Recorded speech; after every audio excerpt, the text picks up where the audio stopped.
Hello and welcome back to the Chamber of Iris on this misty afternoon. I've been busy.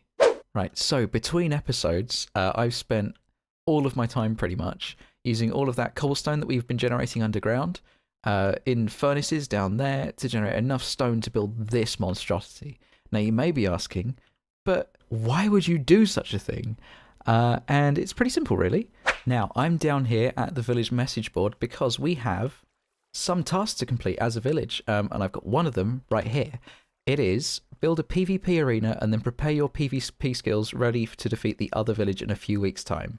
Now, I thought I'd get a head start on this and start off. So that's what this is. We're going to have a sky PvP arena. Now, I'm going to use this video to show you how to build it, and hopefully you can take away some of the building techniques that I use and go and build some of your own awesome arenas. Silly me, I forgot to press record when I was going to show you how to build the skeleton that I already had. So ignore what's in the background over there. I'm going to try and keep it outshot as much as possible. You should start off with this single block in the center. Now, I chose a rough size that I thought would look good when I started, so I just sort of started building out in two directions. And when I had what I thought looked like a good quarter, I counted out the blocks and I put it into a circle generator that's been linked in the description. This basically gives you the pixels that make it look like a circle. I mean, it's pretty easy to do as well. If you own a compass, you can just go on a piece of squared paper, draw a circle on that, and then see what squares the line crosses, and that's another way to do it. But I prefer using the online tool. So when I was doing this, I counted out the center block: 1, 2, 3, 4, 5, 6, 7, 8, 9, 10, 11, 12, 13, 14, 15, 16, 17, 18 blocks. Okay? So we did the same on the other side. That's 1, 2, 3, 4, 5, 6, 7, 8, 9, 10, 11, 12, 13, 14, 15, 16, 17, and 18. Okay, and then we're going to just join these up.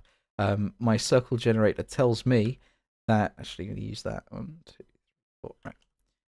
3, 4.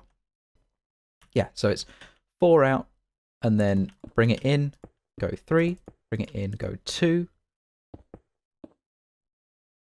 go 1, another 2, 1, 2, this time in the opposite direction because we've crossed the halfway point now.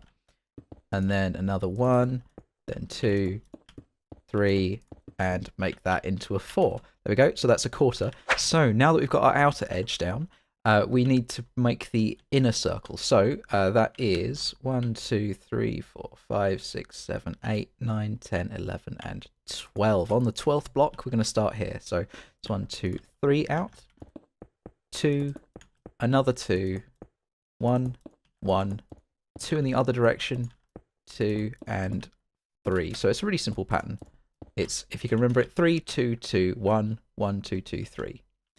We're going to repeat that around the other sections, and we'll have our 2 circles that form the basis of everything else that we're going to use. Now that we've completed the outer ring and the inner ring, we can move on to the bit below. So I've extended down on this edge right here 13 blocks, and the reason for 13 is because if you take this line, extend it outwards until you hit the line which is equivalent with this centerpiece, then you can count it out. It's 1, 2, 3, 4, 5, 6, 7, 8, 9, 10, 11, 12, 13. And we're not including this one right here because I don't quite want the arch to touch the top. We then bring each of these points down by 13, and we can design an archway in the center. Now, I've designed this archway to be a little bit off to the side, just so that it lines up a bit better with these, so it doesn't have to step back until it hits this point here. And if you're looking at it from the side, when it's angled across like that, it'll look all right. So I keep the point closer towards the side that's flatter, and then you end up with something like this. So it's up, if you're wondering about the block count, it's 4, 3, 1, 2, 1, 3 across the top, 2, switch direction, 2, 1, 3, and 4. So the bottoms are still 4 and 3. It's just the bit in the center that's slightly a bit different. Next step to do is to bring this back into line with this curve. So there, you do that, just 1 back for this bit. Have to bring this back 2 so it lines up with that piece there. We bring this back 3 to line up with that one, same for the piece underneath. The next one comes back 4, and the one after that also comes back 4. And then this corner piece is the one that we extend down. Ooh. There we go. So then we end up with something that looks a little bit like this. We can now delete all of our guides because we don't need them anymore. And if you're making this in survival, I'd suggest making the guides out of dirt just so that it's easier to break them. And then we break everything but the last piece on the left, the piece that's actually in line. And there you go. That's now all in line. And that's the outside of your archway. What I've done on the server is extended this up here. Let's do bottom of this bit here, and then cut out holes that go all the way down. And you'll notice I've left a gap here. It's because when we come to do the detailing later, it's going to seal that bit off. As you can see over there, it's got some diagonal pieces on it. And then every other one I've left as a window streak. So you end up with something that looks a little bit like this. And now that we've done that, you'll notice that because we're dealing with a circle that has an odd width, you should always deal with odd numbers when you're building things, because it gives you a proper center point and lines of symmetry that line up nicely. If you're dealing with even numbers, you end up having to make some weird looking things with windows and things like that. But as it is now, the circle has a center point, so this pattern will repeat perfectly all the way around. There's nothing that relies upon this for the rest of the build, so I'm not going to extend it all the way around, but you get the idea. If that were to repeat all the way around, you'd end up with what we have on the server. Up next is the base for the centerpiece. Now, even though this looks like it's quite circular, I've actually played a trick on your eyes. So you'll notice as I build this, I am not curving my design at all. And we are simply just taking the corner pieces .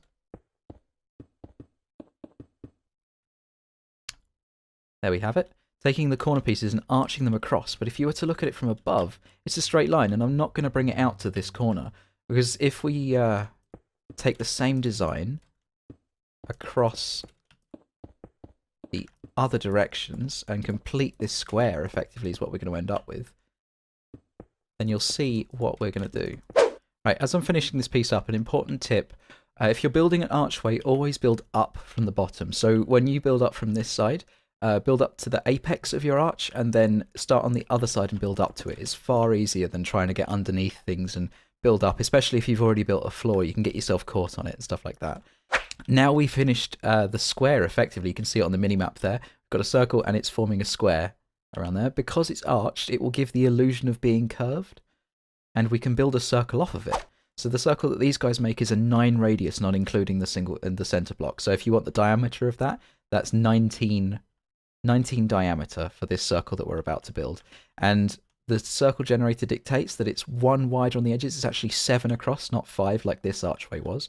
So we bring it 1 further out, 2 across, 1, do the same for the other side, 2 across, and 1, just like that. Okay, and we repeat this around the other sides.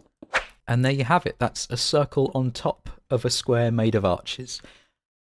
Now, to fill this center bit in, this is a problem that you usually get when you're building orbs. If you build orbs the correct way, you build lines out in all the directions, build the circles out and slowly fill it in, you always end up with this corner piece that looks sort of like this. And most of the time, if you're not going too big, you can just fill it in with effectively a diagonal. If you just take each of these and bring them up, and then do the same on the side, bring that across, on this side as well, bring that across, and then you've got one centerpiece, you can bring that up, and there you have it. It rounds off the edge quite nicely, and it keeps the circular aspect going, giving that illusion of roundness, even though the side is very square. We just fill the other sides in then, and there we have it. That's the entire base, all nice and rounded off. Now that we've finished the base part, we're going to tackle the spiral in the center. Now, spirals in Minecraft are not easy. You never quite get the right sort of shape that you want or that you imagine in your head, but if you go with this pattern for making them, it shouldn't be too far off. As you get bigger and bigger, they do start looking a bit like hexagons, so it might be an idea to find a circle diagram and work out the intermediate parts and then join them up, but this will work for any sort of size under about 15. And that's a 15 radius, not a 15 diameter. So here we're working with an 11 diameter just across here because this inner ring is a 12. So this is on 11. We're going to fill this in so that we have a diagonal across here. There we go. And then we'll just make sure that the next line isn't going to touch it over the diagonal. And now that we're at the point where the next one would start, we've actually got 4 lanes in this spiral. We're not going with a single lane spiral, it's a 4-lane spiral. So the second lane would start here, so we can't let it touch this. So we break this back a little bit, and what we end up with is the next one starting here, that one starting there. We repeat this pattern all the way around, bring this up until it touches the edge again. We would touch the edge there, so we fill that one in, break these 2. The reason for doing that is just so that the end of this doesn't touch this line that's coming through then. So the way you'd look at that is if you're coming in here, the next one, let's get a different block, let's get some blue wool to show where this is going to go, would come across here, and we don't want this one joining with it.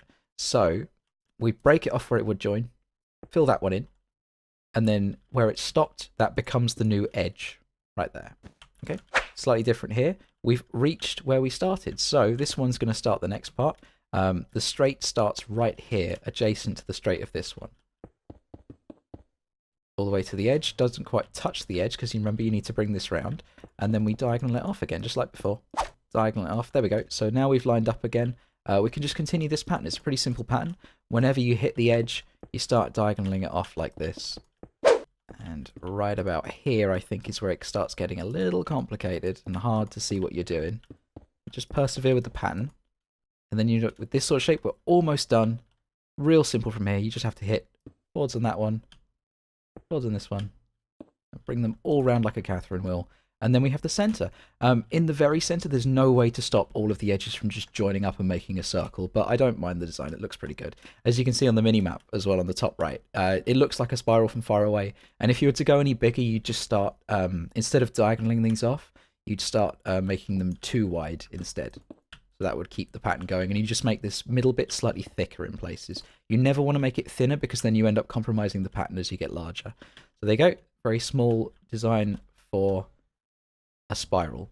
Now you may have noticed that on the one on the server we had a platform in the center. Now this, I left a 4 gap, which allows enough space for somebody to jump underneath it and maintain speed, and then it's on the 5th one, so get rid of these 4 for spacing. And it was a circle that came out 3 on each side.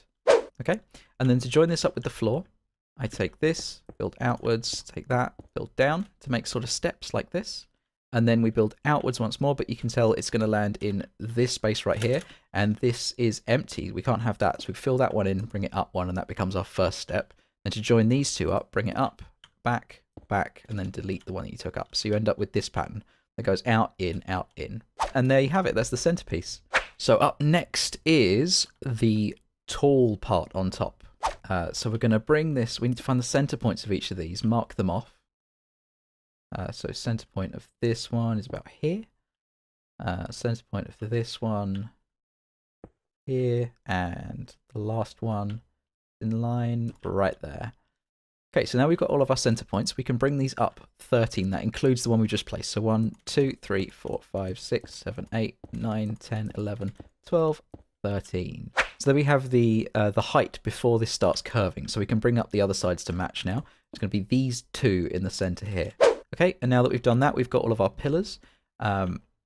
These need to start curving now. So we bring them all in one on the sides, and then we're going to bring them up another 3. So now I got this shape originally by building a really big square, just up, and then cutting out from where I thought was a good place to start arching, and really just eyeballing it. A lot of this is just looking at what looks good. It doesn't matter if it's sort of possible or anything like that. Just if it looks good from a distance, from all the different angles you can see it from, then it's what you should go with. So here we have up 3, and then we're going to bring it in once more on each of these, up 2 this time. Okay, and then we're going to bring them in once more, but this time only 1 height. So we'll end up with something like this. So it goes 13 up, 3, 2, 1. And then we're not going to cap it off just yet. We want this to come to a point. So we're going to bring it up another 2. And then 1 more. And then we'll cap it off with 1 on top. Right, so now we've completed all 4 arches. We're going to bring the centerpiece up to hold it. Bring this all the way up until it is in line with this 2 right here. So it goes 13 plus 3 plus 2. Brings us up to 18 tall. And then we're going to bring it in 1, and then bring it all the way up to the top. and that should hold it. And there we have the outside. And you may notice we're missing one final piece, and that is the flying buttresses. Now, I've always been a fan of flying buttresses. I've never managed to get them to look right until I started this build, and I found the secret for it is take this line right here. You want the flying buttress to end on this part right here. So you build this, build this down, look at the point that this is going to hit when it matches all through there, and then we build this along, and then we've got our center point for a circle. Now, you don't want the flying buttress to be a perfect circle usually. On this one we do, because we want enough space for people to get underneath, and I'll show you the proper trick with the one above, but really this is for a double flying buttress. Normally what you do is if you wanted this gap to be covered by a normal one, you double the distance. So 1, 2, 3, 4, 5, 6, 7, 8, 9, 10, 11, 12, 13, 14, 15, 16, 17, 18. It's actually the whole way in. So you'd build, you get the circle for that width, which would actually, in this case, be this circle around the edge. So you take this pattern and you build it in, and when you hit this line, you stop. So you'd end up with something that looked like that, and that would be your flying buttress. And then the way you deal with making it look right on the outside, and not just like an arch, is take this piece here, look at the line that it's taking here, so it's going 1, 2, 1, 2, and continue that line out until you're directly above the end. 1, 2, and filling it in as we go. And oh, we're actually above the end there. And then you go out one more on the next one down, and then bring it back in as you come down.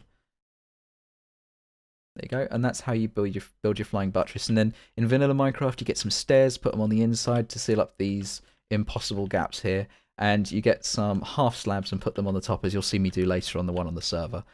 We're not going to go for ones that are this big, because we're going to do a double flying buttress. So we know this is the double distance. I've already worked out the circle. It goes up 1, 2, 3, and then in 2, and then diagonally up 1, 2, and 3. There we go. So that's our circle. That's where it would have ended. We did the half size, which is only a 4.5 circle, 4.5 radius. So you double it to a 9 and then work that out. And then we bring it across to meet, and this is where the next one's going to start.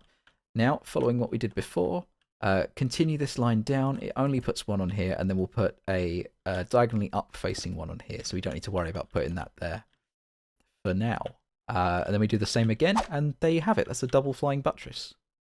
Admittedly, it's fairly naked at the moment. It needs some extras on it to make it look right, and actually be sitting in the scene properly, but a lot of this isn't finished. It's just the skeleton. So on to the last piece, which is actually the stands where the people sit to watch everybody start fighting. So we are going to bring this out from the edge by 6 as a gap. So it's 1, 2, 3, 4, 5, 6, and on the 7th one, place that and break the 6.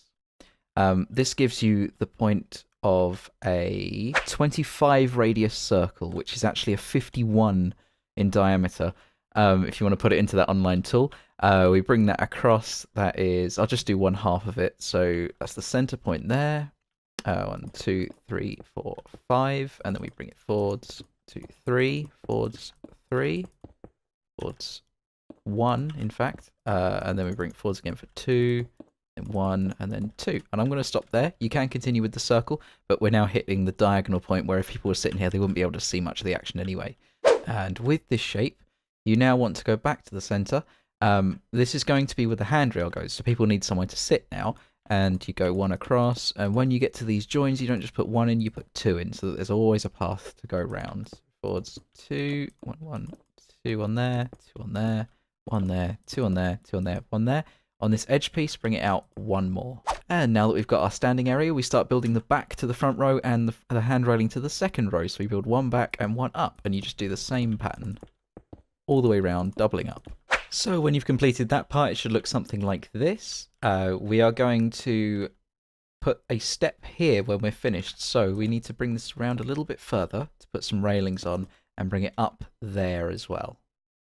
Okay, and then we follow the pattern that we did earlier, where we start at the center again. We've got our front, we need to make a path for people to sit on, so bring it back 2 on these parts. So So it should look something like that. And we bring it out one more just to continue this diagonal pattern.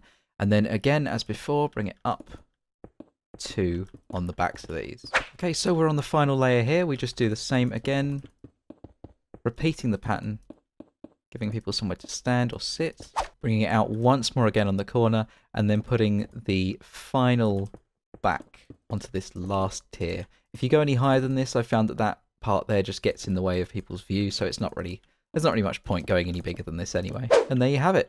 All that's left with that is to copy it onto this side and then the whole thing onto the other side as well for the other team. Now we've finished our tutorial of how to build the skeleton of this build. It's running on quite a lot of time now, so I'm going to cut this into 2 parts.